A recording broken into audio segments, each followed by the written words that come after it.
Hello, what is up mga ma'am, sir, ma'am? Ako po si Ralph C. Fresong visual artist from Manila, Philippines. And today natapos na natin ang McFarlane Toys Superpowers The Bug Blue Beetles Aerial Mobile Headquarters na custom repaint.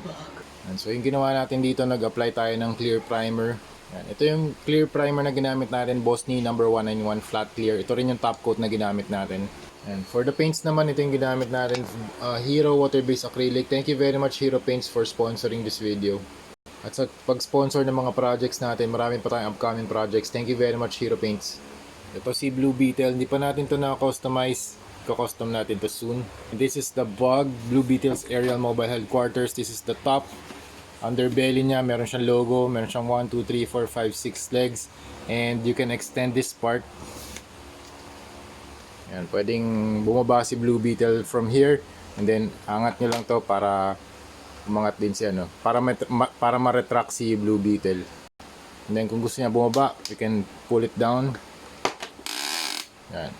And tapos sa blue part, nagad tayo ng shadows, highlights layer 1, highlights layer 2, and then line art.